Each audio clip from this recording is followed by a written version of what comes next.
नमस्कार, AB star news देख रहे हैं आप और इस खास पेशकश में मैं हूं आपके साथ आयुष भारद्वाज। भारतीय राजनीति के प्रखर नेता, भारत के पूर्व प्रधानमंत्री और जाने माने कवि अटल बिहारी वाजपेयी जी की आज तीसरी पुण्यतिथि है। इस मौके पर पूरा देश उन्हें याद कर रहा है। अटल बिहारी वाजपेयी की गिनती सियासत के उन चंद नेताओं में होती है जो कभी दलगत राजनीति के बंधन में नहीं बंधे। लेफ्ट हो या राइट, पक्ष हो या विपक्ष, हर पार्टी से अटल जी को भरपूर प्यार और सम्मान मिला है। अटल जी की पुण्यतिथि के इस मौके पर राष्ट्रपति रामनाथ कोविंद, प्रधानमंत्री नरेंद्र मोदी समेत सियासी गलियारों के कई बड़े नेताओं ने उन्हें श्रद्धांजलि अर्पित की है। प्रधानमंत्री नरेंद्र मोदी ने सुबह अटल स्मृति दिवस पहुंचकर उन्हें श्रद्धांजलि दी। साल 1996 में अटल बिहारी वाजपेयी ने महज 13 दिन में ही प्रधानमंत्री के पद से इस्तीफा दे दिया था। 1998 चुनाव में वाजपेयी एक बार फिर बीजेपी के साथ विभिन्न पार्टियों के सहयोग से गठबंधन की नेशनल डेमोक्रेटिक अलायंस की सरकार बनाने में सफल रहे और वाजपेयी को फिर से पीएम बनाया गया। इस बार वो 13 महीने के लिए देश के प्रधानमंत्री रहे। फिर तीसरी बार 1999 से लेकर 2004 तक भारत के वो प्रधानमंत्री रहे। तब उन्होंने 5 साल का अपना कार्यकाल पूरा किया। अटल बिहारी वाजपेयी ने राजनीतिक पटल पर अमिट कहानी लिखी। उनकी भाषा और कार्यशैली इतनी जबरदस्त थी कि विपक्ष के लोग भी उनके कायल रहा करते थे और विपक्ष के नेता भी उनके भाषण सुनकर मंत्रमुग्ध हो जाते थे। इस बारे में ज्यादा बातचीत के लिए हमारे एग्जीक्यूटिव एडिटर दिवाकर विक्रम सिंह जी हमारे साथ जुड़ रहे हैं। दिवाकर जी, अगर आज राजनीति में अटल बिहारी वाजपेयी जी होते तो क्या कुछ तस्वीर बदली हुई नजर आती राजनीति की? देखिए, सहमति की राजनीति कैसे की जाती है, जी शायद अटल जी से ज्यादा कोई नहीं जानता था। और वास्तव में नेशनल डेमोक्रेटिक अलायंस का जो स्वरूप आज है, उस जी स्वरूप की एक रूपरेखा कैसे तय की जा सकती है और तमाम करीय नेताओं को जो विभिन्न वैचारिक पार्टियों से आते हैं, जी अगर वो समान विचारधारा जो कि भारतीय जनता पार्टी की जिसके वो नेता थे, उसके साथ एक साथ आगे बढ़ सकते हैं। जी एक कॉमन मिनिमम प्रोग्राम के तहत राष्ट्रवादी विचार को किस तरीके से समाहित करके आगे बढ़ा जा सकता था। जी तो वो अटल बिहारी वाजपेयी वो प्रयोगधर्मी व्यक्ति थे जी और प्रयोग सिद्ध व्यक्ति थे। उन्होंने उसको सिद्ध किया था जी और अपने 3 बार के शासनकाल में उन्होंने उसको ऐसा कर दिखाया। इसलिए आज की तस्वीर, जैसा कि आप पूछ रहे हैं, आज की तस्वीर में असहमति के इतने बिंदु ना होते। जी हालांकि फर्म डिसीजंस और डिस्कशंस कैसे होते, ये एक अलग मुद्दा है। जी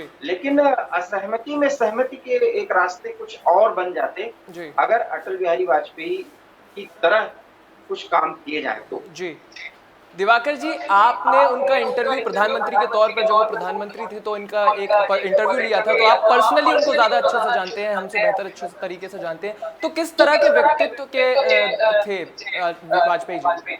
बहुत अहम सवाल। और मेरी पत्रकारिता के 2 दशक से अधिक के समय में एक बड़ी जो उपलब्धि मैं अपने लिए मान सकता हूँ कि मैं माननीय पूर्व प्रधानमंत्री अटल बिहारी वाजपेयी का इंटरव्यू मैंने किया था। और थोड़े समय के लिए नहीं बल्कि आधे घंटे से अधिक वो इंटरव्यू चला था। जी बात उन दिनों की है, तब मैं एक अखबार वीर अर्जुन नेशनल डेली में काम करता था जी और वहाँ के प्रधान संपादक के साथ मैं गया हुआ था। और अनिल नरेन जी जो कि वहाँ के प्रधान संपादक हैं जी और आज भी वो वहाँ के प्रधान संपादक हैं, जी तो हम और वो गए थे। चूंकि मैं आपको जानकारी के लिए भी बता दूं कि अटल बिहारी वाजपेयी जी वीर अर्जुन अखबार से भी अपने पत्रकारिता के जीवन में जुड़े थे। तो सबसे पहली बात तो आप ये जानिए कि एक पत्रकार होने, एक राजनीतिक होने के साथ पहले वो एक बहुत मजे हुए लेखक और पत्रकार थे। जी और जिस अखबार में मैं भी 5 वर्षों तक अपनी सेवाएं दी हैं, उस अखबार में भी वो एक वरिष्ठ पद पर रहे हैं। मैं जी वहाँ पर सब एडिटर था। बात आज के लगभग 18-19 साल पहले की, 18 साल पहले की। जी तो मैं जिस समय मिला था तो वो उनका दूसरा कार्यकाल था। मुझे आज भी याद है कि उस समय विजय गोयल जी एमओएस हुआ करते थे। तो हम लोग गए, लगभग यही 10:30 से 11 बजे का समय था। जी और अटल बिहारी वाजपेयी जी किसी भी पत्रकार को देखते ही वो भाप लेते थे कि किस तरह से प्रश्न करेगा, क्या इसकी व्यग्रता है, जी कितनी उसकी जागरूकता है मुद्दों को लेकर के। और वो अपने पहले ही उत्तर में, अपनी मुस्कुराहट में वो बता देते थे। जी बोलते बहुत कम थे लेकिन उनकी समझ बहुत ज्यादा थी। जी इसलिए कम बोलने के साथ ही साथ वो एक बहुत ज्यादा अनुभवी इस मायने में थे कि वो विलक्षण शक्ति उनकी थी कि किसी को भांप लेते थे और जी। यही सब कुछ वो राष्ट्रीय स्तर पर भी करते हुए दिखे। तो जी। एक सवाल मुझे आज भी याद है और उसने मुझे रोमांचित किया था जो मैं आपके सामने दोहराना चाहूँगा। जी। मैंने कहा था कि अटल जी सहमति के रास्ते पर चलते हुए इस देश की दशा और दिशा आने वाले समय में कैसे होगी? जी। तो उन्होंने कहा एक प्रखर राष्ट्रवाद आने वाले समय में उसका सूरज उगेगा जी। और मैं रहूँ न रहूँ लेकिन ये देश देखेगा और जी। उन्होंने नाम लेकर के बोला कि दिवाकर तुम भी देखोगे, जी। एक जर्नलिस्ट के तौर पर। जी। तो वो आज भी वो शब्द और वो वाक्य मुझे रोमांचित करते हैं। जी। तो मैं कुल मिला के मानता हूँ कि वो एक भविष्य द्रष्टा थे और जैसा कि कल हमारे वर्तमान प्रधानमंत्री नरेंद्र मोदी जी ने कहा कि मैं अगले 25 सालों का एक आकलन करता हूँ, हालाँकि जी। मैं भविष्य द्रष्टा नहीं हूँ। मैं जी। मानता हूँ कि मोदी जी भी भविष्य का आकलन और भविष्य द्रष्टा हैं। जी। ऐसे ही एक परंपरा में जो अटल बिहारी वाजपेयी एक भविष्य द्रष्टा थे और जी। आज विकास की जो रूपरेखा है, इंफ्रास्ट्रक्चर के विकास को लेकर के उनका जो रोड से पूरे देश को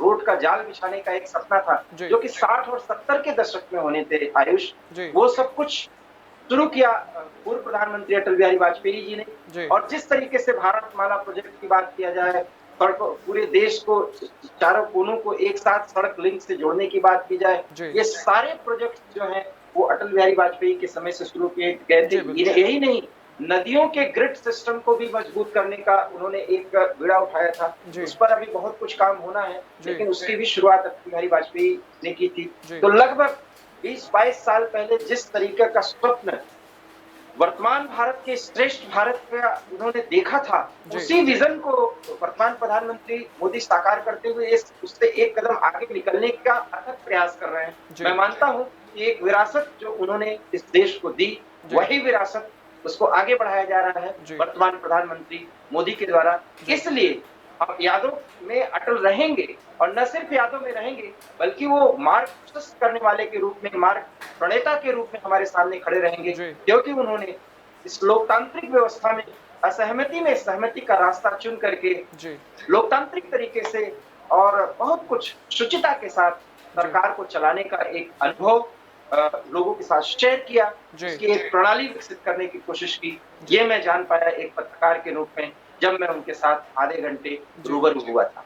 जी, दिवाकर जी, आपने वर्तमान प्रधानमंत्री का ज़िक्र किया और कहा कि वो विकास के पथ पर आगे ले जा रहे हैं। जो कल्पना अटल बिहारी वाजपेयी जी ने की थी, उस पथ पर पीएम मोदी देश को आगे ले जा रहे हैं। अगर मैं आपसे पूछूं कि हम एक कंपैरिजन अगर करें कि अटल बिहारी वाजपेयी का और प्रधानमंत्री मोदी का, क्या प्रधानमंत्री मोदी वाजपेयी जी की कभी जगह ले पाएंगे? एक ऐसा सवाल आयुष आप कर रहे हैं, मैं इसको एक पत्रकार के तौर पर इस तरह से सीधा हाँ या ना में नहीं, जी। लेकिन हाँ, आप एक युवा पत्रकार हैं। जी। मैं निश्चित रूप से कहूँगा कि अगर अटल बिहारी वाजपेयी, ये मेरी अपनी पत्रकारिता की एक भाषा है जो मैं विश्लेषण कर पा रहा हूँ आपके सामने, पता नहीं जी। आप कितना सहमत हो, कि अटल बिहारी वाजपेयी एक शिल्पी थे और मोदी एक अग्रगामी एक धावक हैं। जी। तो एक शिल्पी के काम को दौड़ करके आगे बढ़ाने की जो एक प्रक्रिया है, जी। वो एक नदी की धारा है, एक सतत प्रक्रिया है, जी। जिसमें राष्ट्रवाद प्रधान है और इस राष्ट्रवाद के प्रणेता के रूप में अगर अटल बिहारी वाजपेयी याद किए जाएंगे, जी। तो मोदी उस याद को और मजबूत करते हुए दिखाई देंगे। जी। इसलिए दोनों ही एक सिक्के के दो पहलू नहीं बल्कि समानांतर पहलू कह सकते हैं और जी। मैं मानता हूँ कि अटल जी की विरासत को मोदी जी बहुत अच्छी तरह से न सिर्फ बढ़ा रहे हैं, जी। बल्कि उसमें एक नया आयाम देने की कोशिश कर रहे हैं। जी। शायद आपके सवाल का ये विश्लेषण मैं कर पा रहा हूँ। जी, बिल्कुल। दिवाकर जी, एक और सवाल मैं आपसे लेना चाहूँगा कि आपने विपक्ष से उनके मधुर रिश्ते का ज़िक्र किया। अगर जहाँ तक मुझे याद है कि इंदिरा गांधी की एक सरकार थी, उस समय विपक्ष में वाजपेयी जी थे, तो इंदिरा गांधी ने एक मीटिंग थी इंटरनेशनल लेवल पर, उसमें वाजपेयी जी को भेजा था। तो विपक्ष से किस तरह के रिश्ते उनके थे, किस तरह के संबंध थे, मैं उनके बारे में जानकारी चाहूँगा आपसे। यही बात वो कहते थे और जब एक बार त्यागपत्र दिया था, आज भी वो संभाषण यूट्यूब और तमाम सोशल मीडिया पर उपलब्ध है, आयुष जी। आप जरूर सुनिएगा। जब उन्होंने कहा था कि सरकारें आएंगी जाएंगी लेकिन देश रहता है, जी। मुझे उनका ये शब्द बहुत भावुक कर देता है। जी। तो देश के लिए वो बहुत कुछ सोचते थे और उनको ये कहता था कि मैं किसी चीज से डरता नहीं हूँ, डरता हूँ तो सिर्फ एक जो इज्जत है, जी। एक जो विश्वास है, विश्वास का आधार बहुत बड़ा होता है और वो विश्वास का आधार ये था कि अटल बिहारी वाजपेयी पर कोई अविश्वास नहीं कर सकता था। जी। बजाय ये कि उनका विरोध करे, हम्म। लेकिन उन पर अविश्वास कोई नहीं करता था जी। और वो विरोध जो था वो सैद्धांतिक तौर पर होता था। जी। निश्चित रूप से एक ऐसे व्यक्ति थे जो सर्व समाज को लेकर के आगे बढ़ते थे, लेकिन वो कहते थे कि हिंदू तन-मन, हिंदू राष्ट्र के प्रति हिंदू तन-मन, हिंदू, ये शब्द मुझे पूरे उनके वाक्य याद नहीं है, उनकी कविता है। जी। वो उसमें उन्होंने कहा था कि मुझे इस बात का एहसास है और इस बात का मुझे गर्व है कि मेरा तन और मन वो सब कुछ हिंदू है। और जी। उन्होंने सीधे-सीधे कहा था कि मैं किसी से नहीं डरता, इसीलिए शायद कहा था, काल के कपाल पर लिखता हूँ, मिटाता हूँ। जी। तो ये सारी बातें ये साबित करती हैं कि अटल बिहारी वाजपेयी न सिर्फ शिल्पी थे, बल्कि लेखक थे, कवि थे, जी। पत्रकार होने के साथ-साथ बहुत ही संवेदनशील व्यक्ति थे और जी। साथ ही साथ विरुद्धों का सामंजस्य, एक वाक्य है जी। कि तमाम वो विरोधी चीजें उसको मिला करके वो एक मोती की तरह एक लड़ी में पिरो देते थे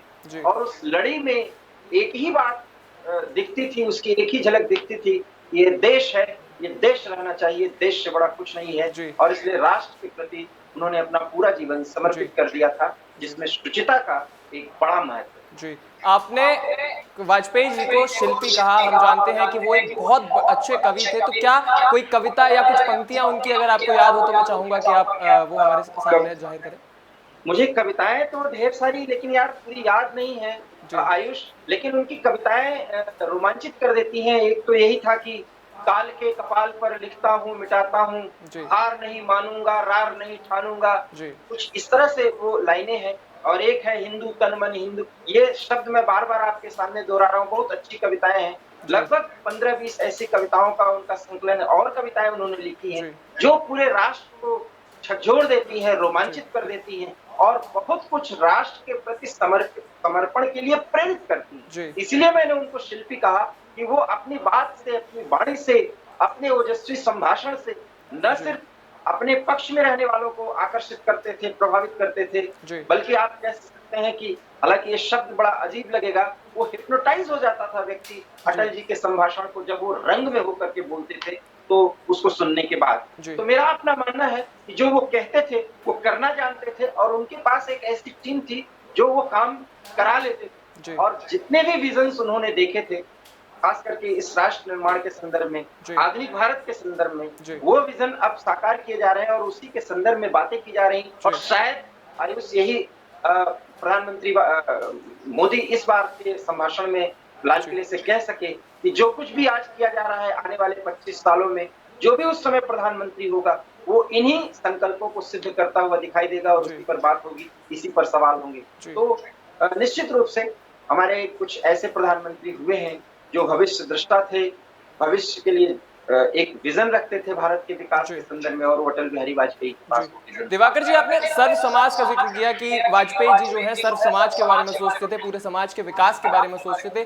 तो जो उनका विजन था भारत की यूनिटी को लेकर, आज आपको वो विजन धरातल पर दिखाई देता है क्या?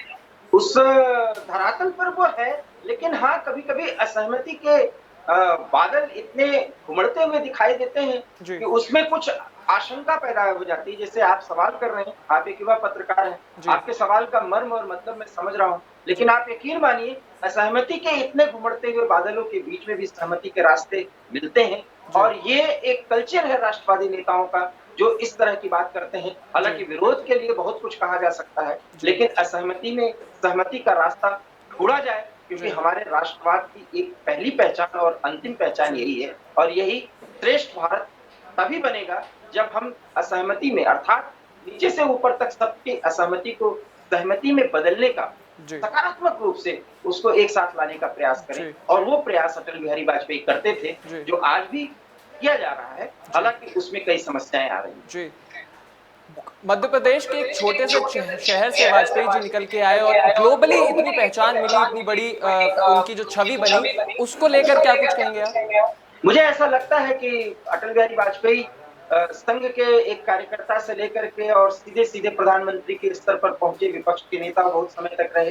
जी। वो एक बहुत बड़े ओरेटर थे, संयुक्त राष्ट्र संघ में सबसे जी। पहली बार हिंदी में संभाषण किया था। जी। इंदिरा जी ने उन्हें बार-बार रिप्रेज़ेंट करने की कोशिशें की थी। ऐसे उन मुद्दों पर जब विपक्ष की विपक्ष के नेता के तौर पर नहीं बल्कि भारत के एक बड़े राजनयिक नेता के रूप में, जिसको जी, आप कहते हैं, कह सकते हैं स्टेट्समैन के रूप में उनको प्रेजेंट करने की भी कोशिश की गई है। जी, तो कुल मिला के मैं ये मानता हूँ कि एक बहुत छोटे से जगह से उत्पन्न हुआ ये व्यक्ति, क्योंकि राष्ट्र के लिए पूरा जीवन अपना समर्पित कर दिया, और उसमें जहां-जहां कोई भी माइलस्टोन आया, तो वहां पर उन्होंने अपने नाम का वो जलवा बिखेरा, जी, जिसकी यादें आज भी देशवासियों के मन में है, जी, और उनके दिखाए रास्ते पर ये देश आगे बढ़ रहा है, इसमें दो राय जी। नहीं है। जी, आपसे एक आखिरी सवाल लेना चाहूँगा कि देश के विपक्षी नेताओं से उनके संबंधों पर हमने बात करी। इंटरनेशनल लेवल पे अगर हम बात करें तो इंटरनेशनल लेवल पे और उनके जो संबंध थे वो किस तरह के थे? मुझे ऐसा लगता है कि अंतर्राष्ट्रीय स्तर पर भी अमेरिका के साथ जो रणनीतिक सहयोग की वास्तविक शुरुआत हुई है, वो अटल बिहारी वाजपेयी के समय में हुई। जी, इसके पहले के प्रधानमंत्री इंदिरा जी भी थी, वो सब हुआ करता था, लेकिन वो स्ट्रैटेजिक रूप से इतना संबंध मजबूत नहीं हुआ करता था। जी, उसमें चूंकि हम रूस की तरफ थे, अर्थात तत्कालीन सोवियत संघ की तरफ थे, लेकिन जी, अमेरिका के साथ स्ट्रैटेजिकली जो हम मजबूती से एक साथ आगे आए हैं, जी, इज़राइल के साथ हमारे संबंध खुले हैं और आज बहुत मजबूती के साथ जो आगे बढ़ रहे हैं। जी, साथ ही साथ अरबिक कंट्री के साथ, अर्थात गल्फ कंट्रीज के साथ भी हमारे जो एक नए आयाम पर रिश्ते गढ़े गए हैं, जी, उसकी शुरुआत अटल बिहारी वाजपेयी ने की थी। तो जी, एक अच्छी मित्रता के कारण ये संभव हो पाया, और मैं मानता हूँ कि वो एक राजनीतिक विद्वान होने के साथ-साथ वो राजनयिक मामलों के भी बहुत अच्छे जानकार थे। जी। बहुत-बहुत शुक्रिया दिवाकर जी आपका इस तमाम जानकारी के लिए। तो अटल बिहारी वाजपेयी जो भारत के एक प्रखर नेता थे, पूर्व प्रधानमंत्री भी रहे हैं और एक काफ़ी बड़े कवि जिनकी कविताएं इतनी फेमस हैं जिसको हम आज भी याद करते हैं, काफ़ी रोमांचित हो उठते हैं। आज उनकी 3री पुण्यतिथि है। इस मौके पर पूरा देश उनको याद कर रहा है। पीएम मोदी हो, राष्ट्रपति रामनाथ कोविंद हो, जितने भी सियासी नेता हैं, जो बड़े नेता हैं, उन सब ने उनको श्रद्धांजलि अर्पित की है। इस खास पेशकश में फ़िलहाल के लिए इतना ही। मुझे दीजिए इजाज़त। नमस्कार।